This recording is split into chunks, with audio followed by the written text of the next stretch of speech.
ஹாகேஸ் இப்ப நம்ம பார்க்க போற வீடியோ ரஷ்ய ராணுவம் ஒரு ஆராய்ச்சி குழுவோட சேர்ந்து ஒரு கொடூரமான ஆய்வை நடத்தினாங்க. அந்த ஆராய்ச்சியின் போது நடந்த கொடூர சம்பவங்களை பத்தி கேள்விப்பட்ட உலக நாடுகளை சேர்ந்த ஆராய்ச்சியாளர்களே நடுங்கி போயிட்டாங்க. மனித இனத்தையே கொடூரமான மிருகமா மாத்துற அளவுக்கு நடந்த எக்ஸ்பெரிமெண்ட் தான் ரஷ்யாவோட ஸ்லீப்பிங் எக்ஸ்பெரிமெண்ட்னு சொல்லப்படுது. மிகவும் மிருகத்தனமான முறையில 5 போர்க்கைதிகளை வச்சு நடத்தப்பட்ட ஒரு ஆய்வு ஒரு சாதாரண மனித இனத்தை சேர்ந்தவங்களை எப்படி ஒரு கொடூரமான மிருகமா மாத்தினாங்க அப்படிங்கிற மிருகத்தனமான ஆராய்ச்சியை பத்தி தான் இந்த வீடியோல பார்க்க போறோம். வாங்க வீடியோக்குள்ள போலாம். 2ஆம் உலக போர் நடந்துட்டு இருந்த சமயத்துல எல்லா நாடுகளும் போர்ல தங்களுடைய பலத்தை காமிக்கணும்னு சண்டை போட்டுட்டு இருந்த சமயம் சோவியத் அரசாங்கமும் அவங்களுடைய பலத்தை காட்ட நினைச்சாங்க. ஆனா அவங்க நினைச்ச அளவுக்கு அவங்களுடைய வீரர்களால சண்டை போட முடியல. காரணம், அவங்களுடைய ராணுவ வீரர்கள் தொடர்ந்து சண்டை போட்ட காரணத்தினாலையும் தூக்கம் இல்லாம பல நாட்கள் முழிச்சிருந்த காரணத்தினாலையும் ரொம்பவே சோர்வடைஞ்சிட்டாங்க.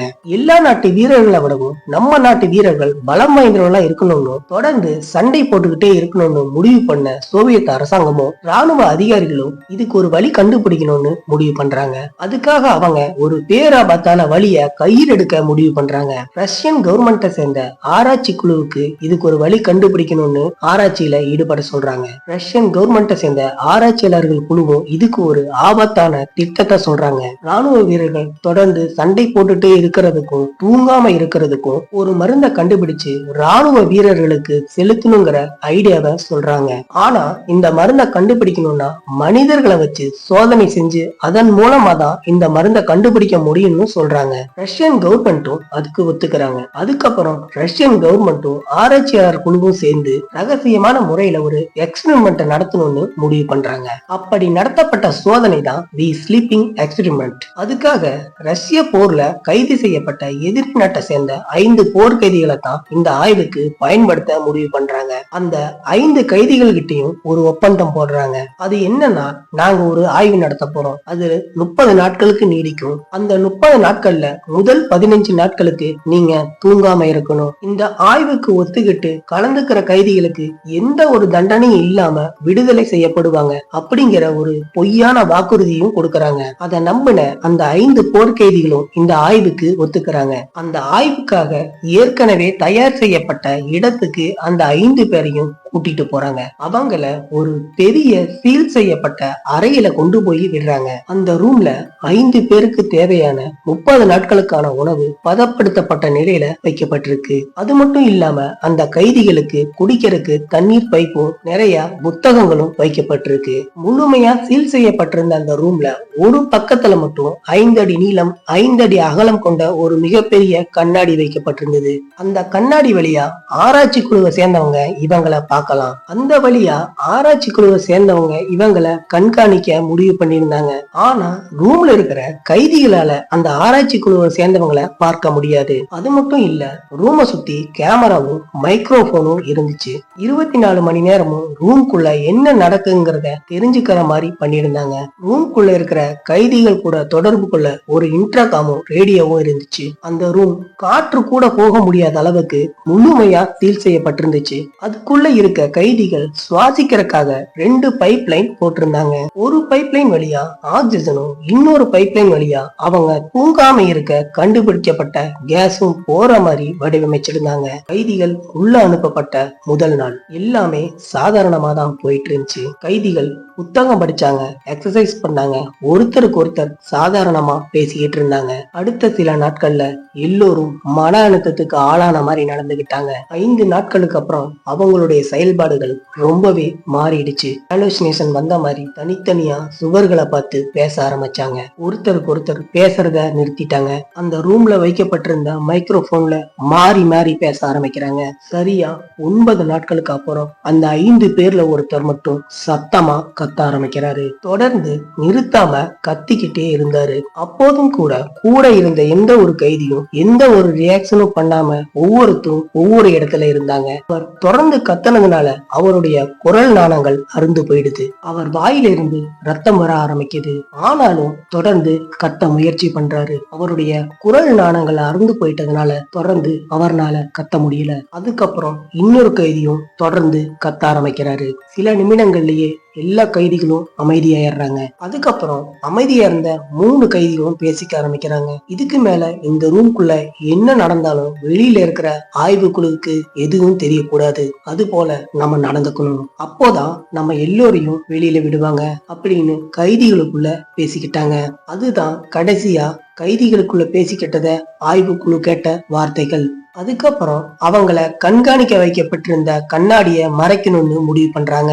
அந்த ரூம்ல இருந்த புக்ஸ்ல இருந்து பேப்பர்களை கிழிச்சு அந்த கண்ணாடி முழுக்க தண்ணீர்ல தொட்டி ஒட்ட ஆரம்பிக்கிறாங்க. அது மட்டும் இல்லாம அந்த ரூம்ல இருக்கிற எல்லா கேமராக்களையும் மறைச்சிடுறாங்க. அங்க இருந்த மைக்ரோபோன்களையும் உடைச்சு போட்டுறாங்க. அதுக்கு அடுத்த 3 நாட்களா ரூம்ல இருந்து ஒரு சின்ன சத்தம் கூட ஆராய்ச்சி குழுவுக்கு கேட்கல.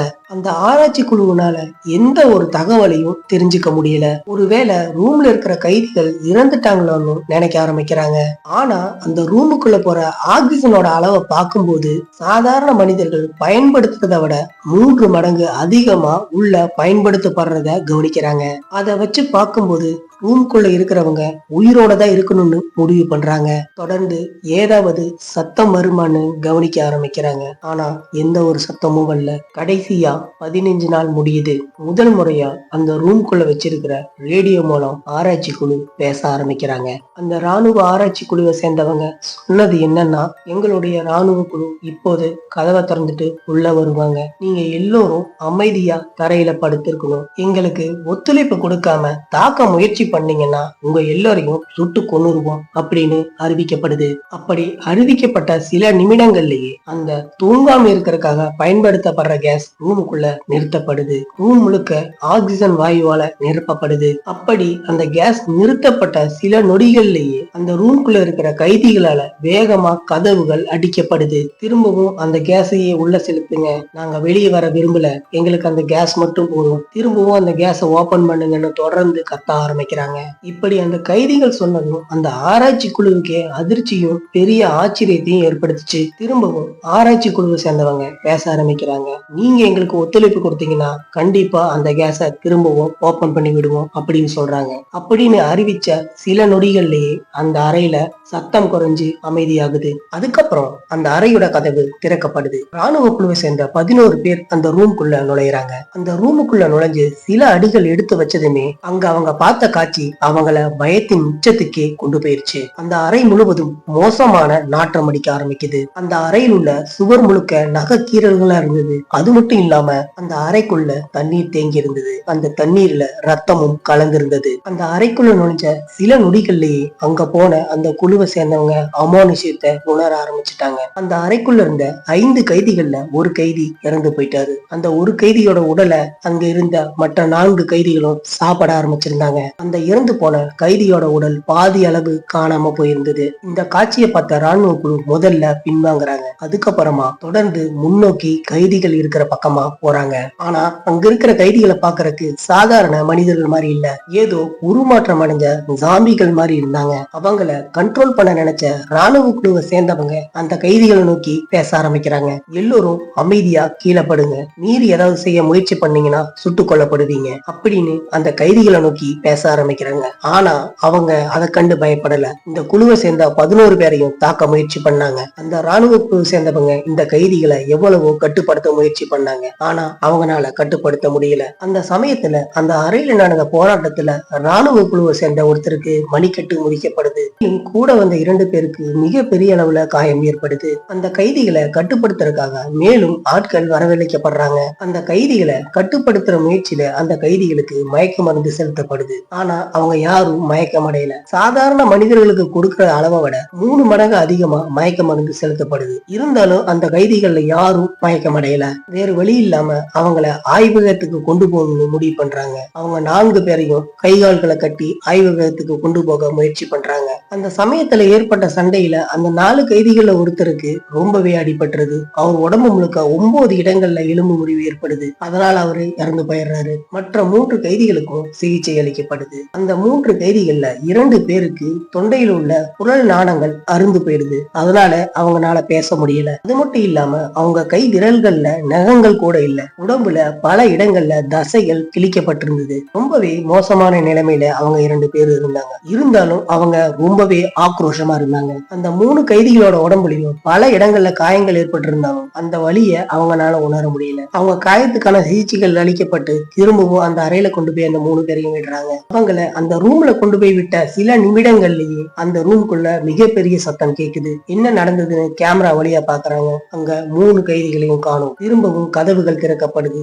அந்த ரூம்குள்ள போய் என்ன நடந்ததுன்னு பாக்குறாங்க. அங்க இருந்த 3 கைதிகள்ல 2 பேர் இறந்து போயிட்டாங்க. அதுக்கு காரணம் அவங்க கூட இருந்த இன்னொரு கைதி தான். அவர் தான் அந்த 2 கைதிகளையும் கொன்னுட்டாரு. அப்ப உள்ள நுழைஞ்ச ராணுவ குழுவை சேர்ந்தவங்களும் அந்த ஆராய்ச்சி குழுவை சேர்ந்தவங்களும் ஏன் இப்படி பண்ண, நீ யாருங்கிறதே நீ மறந்துட்டியா? இந்த 2 பேரும் உன் குழுவை சேர்ந்தவங்க தானே, உன் நண்பர்கள் தானே, நீயே இவங்க 2 பேர்த்தையும் ஏன் கொலை பண்ண, நீ யாருங்கிறத நீயே மறந்துட்டியா அப்படின்னு கேள்வி கேட்க ஆரம்பிக்கிறாங்க. அதுக்கு அந்த கைதி சொன்னது, எனக்கு நான் யாருன்னு தெரியும், உங்களுக்கு தான் நான் யாருன்னு தெரியாது. உங்க எல்லோருடைய மனதுக்குள்ளேயும் நான் இருக்கேன். நீங்க இரவு நேரத்துல தூங்கும் போது என்னையும் சேர்த்து தூங்க வச்சிடுறீங்க. இப்போ நீங்க தான் என்னை எழுப்பிட்டீங்க, அதுக்கான பின் விளைவுகளை நீங்க சந்திக்க போறீங்க அப்படின்னு சொல்லி அந்த கைதி சிரிக்க ஆரம்பிக்கிறாரு. உடனே அங்க இருந்த உயர் ராணுவ அதிகாரி அந்த கைதிய சுட்டு கொன்னுட்டு, இந்த ஆராய்ச்சி இதோட முடிஞ்சிச்சு, நம்ம ஒரு தப்பான ஆய்வை நடத்திட்டோம் அப்படின்னு சொல்லி அங்கிருந்து கிளம்பிடுறாரு. ஆரம்பத்துல சாதாரணமா தொடங்கின ஒரு சின்ன ஆய்வு இவ்வளவு பெரிய விளைவை ஏற்படுத்தணும் அவங்க நினைக்கல.